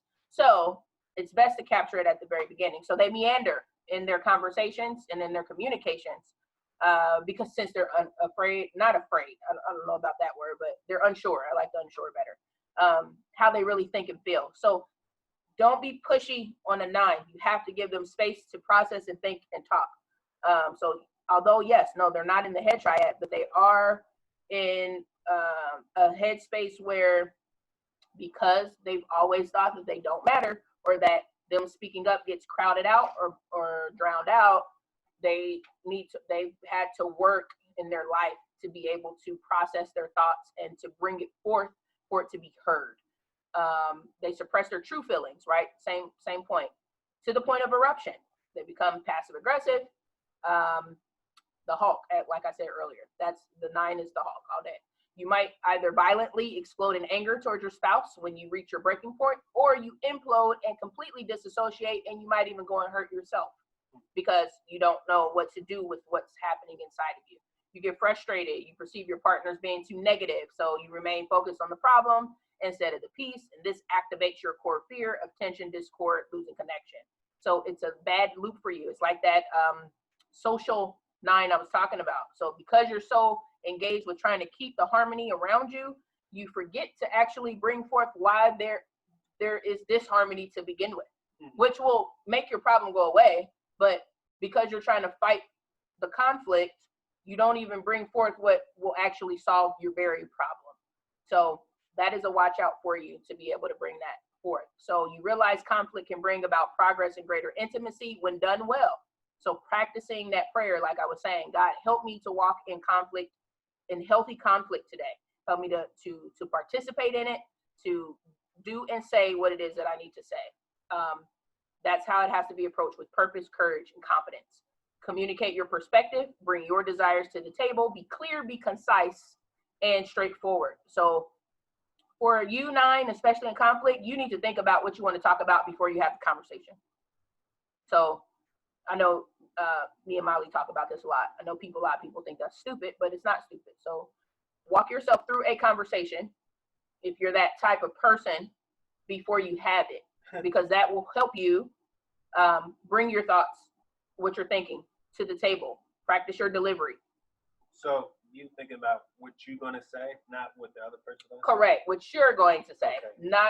Don't hold a whole conversation with the other person who's not there in your head. Because they're going to say, I'm going to say this someday, I'm going to say that. I just had to ask. You're thinking about what you're going to say. But it's okay to walk through scenarios. Again, me and Molly talked about that. So you may think if your spouse is an 8, for instance, and you know they're automatically going to challenge you, then it is okay to think through, if my spouse says this, I've thought about it. If my spouse says that, I've thought about it. So it's okay to think through conversations. It's how they're best had, especially conflict. So remember, your presence and perspective are valuable. The conflict is a two-way street. It's a conversation, and you can only have conversation between 2 people in a loop. If you're the only one talking, you're having a monologue, okay?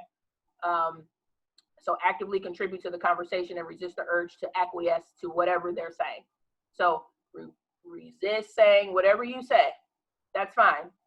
Stay away from those words. You need to bring your stuff to the table and say what it is you believe and what you think. Okay? Whatever you say. Nope. How to relate to a 9? Inquire about their frustration or their anger in a kind and receptive manner. Remain open. And we talked about this earlier. Don't pressure them to come through in a specific way. So listen fully to them. They can tell when you're not present, and it is extremely painful for them because they think you don't care. So affirm them and cheer them on when they express themselves directly. That's an A+. So remind them that thank you for, bringing your concerns to me. Thank you for being clear and direct with me. Validate their perspective, especially when you feel the need to share an alternative view. Okay? You don't want them to withdraw. So we always want to affirm and thank them for bringing their opinions to the table and demonstrate verbally and non-verbally that their thoughts and opinions matter. So verbally and non-verbally, that means non-verbally, touching, talking, touching, all those different pieces together. Remind them that their voice and presence matter. Invite them to live this out in their everyday life, to demonstrate God's love for them, okay, by talking about it, listening to them, giving thoughtful and specific affirmations. So don't just tell them, oh, that was great. Like, tell them why. Tell them what they're doing specifically that's helping, so they'll continue to do it. Because that's what, right. So they'll continue to do it. So tell them God gave them specific attributes to bless others. And we just talked about your guys' superpowers earlier. And they harm others when they don't show up. So we all got to know, and that goes for any number. You harm other people when you don't show up to life, period. Your spouse, your friends, your co-workers, etc. Okay? So keep growing, keep taking a stand, keep being confident. Tips for relating to a 9: to create rapport, take the time to talk about things and establish that common ground, like Mr. Maxwell talked about earlier. So listen to them, stay peaceful. Coming on too strong, getting impatient just creates pressure. Pressure for a 9 means I need to go away and I don't need to participate. So join them in setting the context and looking at the big picture. Share body-based activities. So we talked about this a lot with Missy. So getting into your body 9 and out of your head and out of just doing what everyone else wants to do. So walking, exercising, cooking, eating, music, all of those different types of things. Fairness is a crucial issue for 9, so that's that perspective. So make sure that you're not being biased when you're coming to the 9. Make sure you bring the whole story, okay? And find out what's going on inside so that they can participate in what's happening. Support them when you see them doing the great things that they're doing. Do not knock them down. Do not say, oh, you're just being a 9 and, you know, making them feel bad about it, but affirming the good behaviors and the good changes they've made within themselves. That's what we want. So that they wake up and know that they can have conflict and peace. Okay, you can have both. Big things for you. You can come in here and read for yourselves. Again, main things, examine your type's tendency to go along with others. That's not what you want to do. Exert yourself and participate. You need energy to be in your relationships. Recognize that although you may get angry about things, it's best to get things out in the open first and foremost. So don't let things linger. Don't let things build up. When you let it build up, you end up exploding or imploding. Okay? One or the other.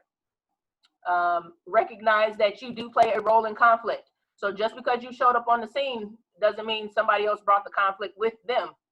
That means you probably participated in some type of way. So ensure that you're taking responsibility for what you've done and not putting it all onto someone else, okay?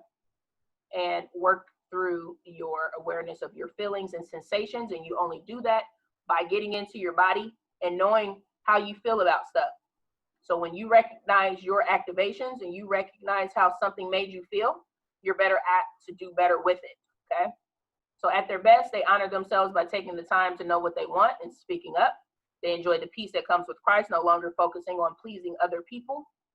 They become fully awake to all the great things that God has given them, to all of the great gifts and passions and superpowers. And then they pursue them and they go use them. And you show up and people want to see that. So know that exerting yourself and instead of giving up, emerging is when you really truly start to matter and when you start to bring forth who you are. So you guys had great dialogue earlier about a lot of this, so I won't re-ask you guys questions. So good participation, like I said, dialogue there. This piece will be in here for you to kind of deep dive for yourself, 9s. And the true virtue for a 9 is action, okay? 3s, 6s, and 9s are dominant and repressed in the same triad intelligence centers. So although you are in the gut triad, it is your natural tendency not to do, unless you've been trained, right, military, or if that's something you've kind of grown up with. Your natural tendency is to not do. So I remind you. Let's move the bed back up. Oh, okay. Let's move the bed back up. Yeah. Whoops. I keep putting my phone in my pocket and then it unmutes. That's so funny. We're trying to organize our basement. That's not going well. So I remind you to fan into the flame the gift of God, which is in you. These are your passions, your ideas, what you bring to the table. For God gave us a spirit, not of fear, but of power, of love, and of a sound mind, which is not on there, but of a sound mind. We got to remember that. That comes with a sound mind. So God calls us to move forward in confident action, fully engaging in life, and boldly pursuing our calling. Remember that He is with us. He fights for us. He does not set us up for failure. So you are His workmanship. So walk in your boldness, 9s. Even if you think differently, you matter, and your presence matter, and you're valuable. So that was awesome. That's it for us today. I don't know if you saw Steph's dad's friend. He had committed suicide. I think it was either yesterday or last night or something like that. So just be praying for her family and her dad. Like she was just telling us, she had texted me that earlier this morning. So I made sure I put it on there so I didn't forget to talk about that so that we could be praying for her and her family. And Joni, you said that was her dad's friend? Dad's friend, yeah. Okay. Oh gosh. Yeah, so, but they were close people. They knew I think he was a very close family friend. Sorry, Jenny, I didn't hear the name. Who is it? Stephanie's dad's friend, but I think he was a very good family friend. She didn't tell me, I don't think she told me his name. Calvin maybe was his name. But I don't know if Calvin is her dad. I know because she was kind of typing quickly. So yeah. Keeping that in mind, again, also be praying for Dwayne, his health. He's thinking something's happening with his kidney or something. He got some blood work back yesterday. So just be praying for him and healing in his body. He's like he said, I start eating well and exercising and my body starts falling apart. So yeah, just be praying for him. And any other specific prayer requests for today from anybody? Pray for my dad. Like he just got in a car accident. He didn't get in a car accident. He had a heart attack. He was straight. He had a car accident. I mean, it's because of the heart attack. So, Both. Yeah. But yeah, is he back home? I think he is now. So, it was a mild heart attack, and yes, definitely praying for him. I think we'll be going up there in a week or so to see them. So, if we could add my coworker, she's continuing not to do well. Okay. From COVID. Okay. The little bits and pieces I get, it's sounding worse and worse. So it's concerning. Okay. Her name's Jen. Yeah, I was gonna say, what's her name? Jen. Okay. Oh, John's dad's name is John. So John Sr. John Robinson Sr. and Dwayne. And I think Steph's dad. Oh, there's Stephanie. Oh, there's Steph. We were just talking about praying for you and your dad's friend, your family and stuff. So. Oh, thank you. Sorry, I'm so late So on here, and then I jumped in the Steph. shower. It's all right. It's all right. Any other prayer requests or anything else from you, Steph, today? No, actually, everything's going very well. So thank you. Otherwise, Otherwise, so, yeah. Okay. The news just kind of keeps piling in, but that is what it is. It's just summer 2020, you know. That's right. How is your mom doing? She's doing so good. So. Yeah. Praise God. Shut the door. She's still here, but she's leaving tomorrow, and she's doing so good. She has not. I have her bottle of Xanax, and they told me to really watch to make sure that she didn't want them, and if she wants them, I have to give them to her because she's an adult. She mentioned them one time and hasn't brought them up again. Praise Oh, God. so if you guys could pray that she does not ask to take them home with her, like just God just takes it out of her mind, please, because the doctor said it would just be, it has the same chemical reaction in your brain as alcohol. So they said it could be a really good way to just open the door right back up for her if she takes one. Okay. Yeah. We'll be praying for that. Holy amnesia. Hallelujah. Ooh, yes. Love that. That we forget those things that are behind us and press towards the mark of the prize of the high calling, which is in Christ Jesus. Yes. Right. So we're going to forget those things. Forget those things and keep those things behind us. We have greater purpose and greater work to do. This is a season where we're all being asked to step up in Christ, and we're all being asked to identify what those giftings and those purposes are in your life and to walk in them boldly and with authority. And now is not the time to get lax, and now is not the time to go backwards and pick up all the things that he stripped away. And I implore you again, do not go backwards. Don't get slipped back into the life before the beginning of the pandemic. Do not go back to your regularly scheduled program. Resist, resist, resist. Whatever you think about going back into a routine, rebuke it. Now is the time again to exercise our foundational spiritual gifts, right? Foundational, laying on the hands and speaking in tongues and really prophesying to this future of this world of what's going on to the unbelievers, so that we can pull them in to this great remnant that God is giving us, so that we can show the glory of the Lord in the church, which is what he's calling us to do. So Amen. Amen. Yep. We'll be praying for everyone, mom and her holy amnesia, and your family, friend, and keeping you all, and praying for Dwayne and his health, and that God gives him a supernatural healing, and that we continue to do the things that we are supposed to do and not get weary in well-doing, for we shall reap if we faint not. So we want to keep doing those good things that God has set before us. And we continue to pray for, who else we have prayer for? His friend. Your friend. But Jen, we're praying for Jen. She has 2 young children too, if you could add them in. So definitely praying for Jen and her family. That God restores her and restores her body and eradicates any type of disease or infection or anything that the enemy is seeking to bring upon her body. That we rebuke that right now, and by his stripes, God said we were healed and that we are whole. And we don't want any disease to come nigh our dwelling, right? But that we can rise above that.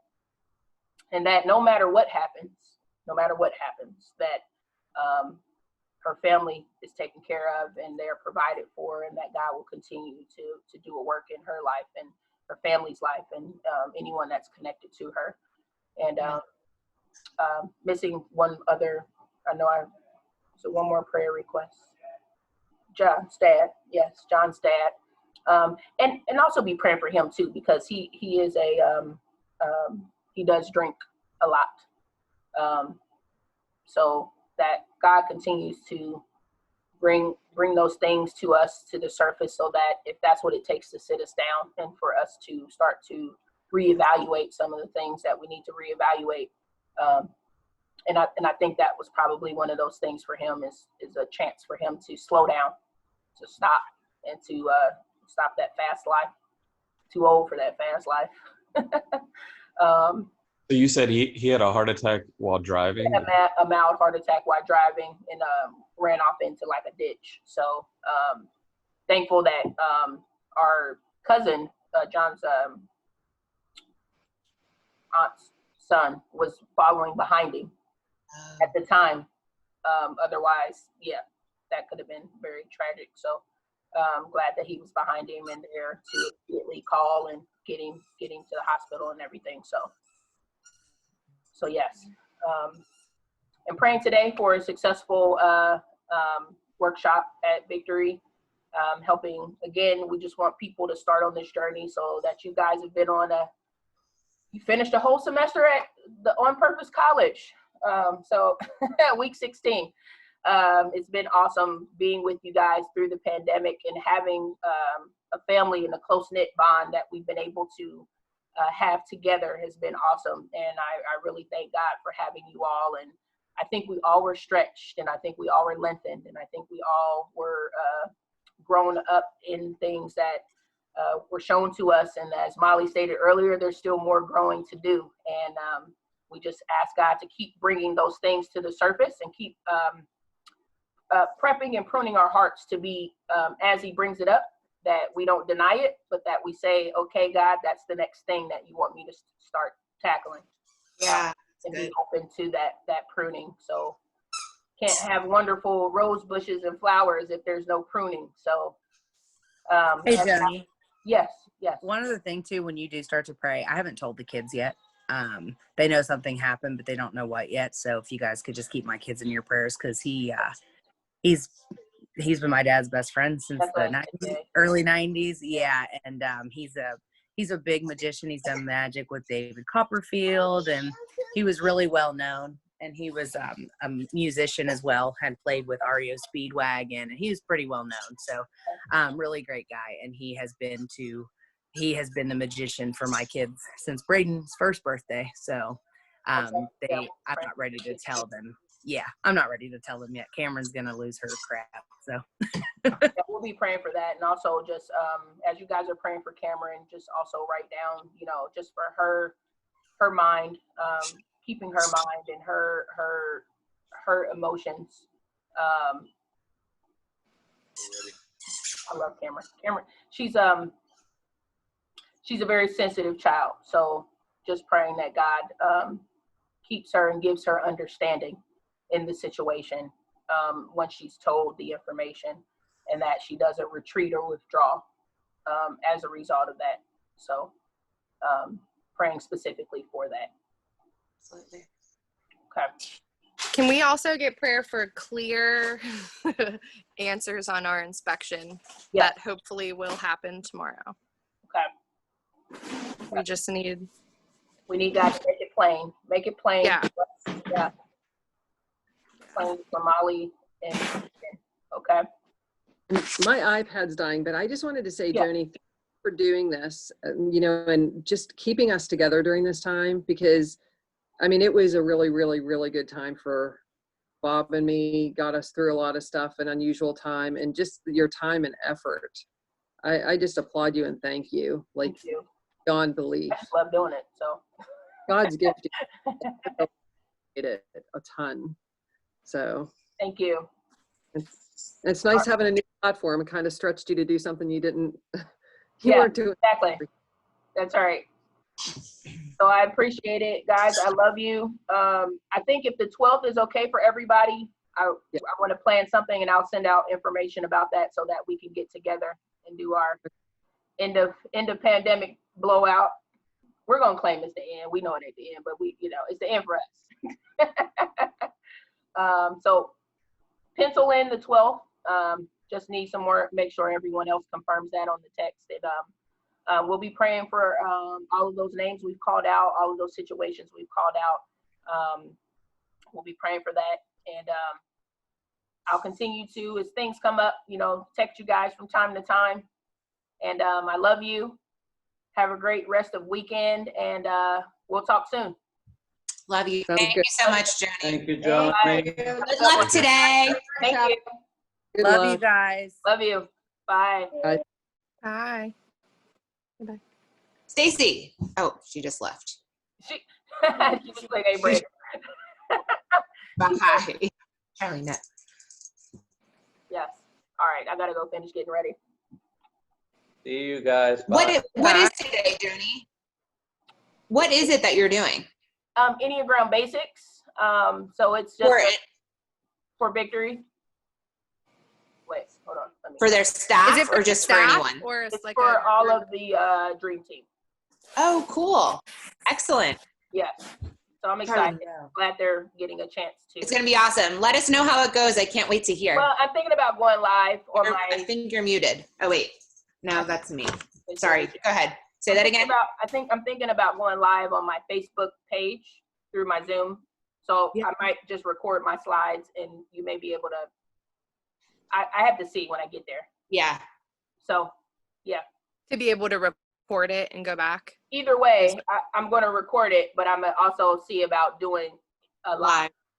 So you'll be able to go to my Facebook On Purpose page and watch it. What time?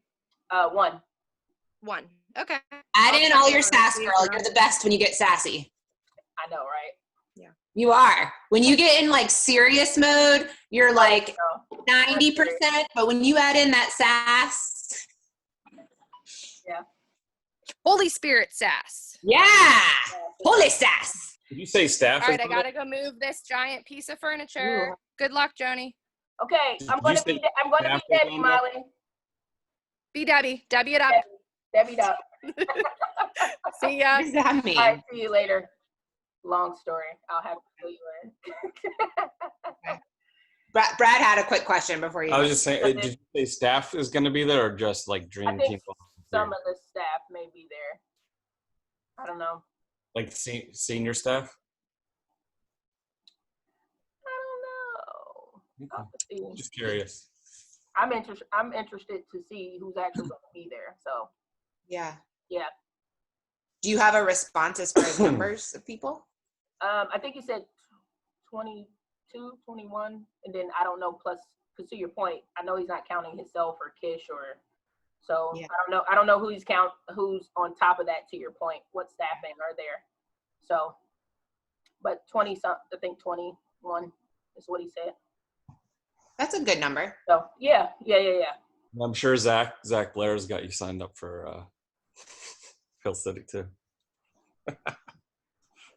Go repent. I feel like I'm totally out of the loop. What's the deal with that? He hates it. Oh. Go repent. Okay, we know you got to go. We won't keep you. I Okay. love you. You're gonna All right, be love you guys. great. Let us know. I will. All right, later.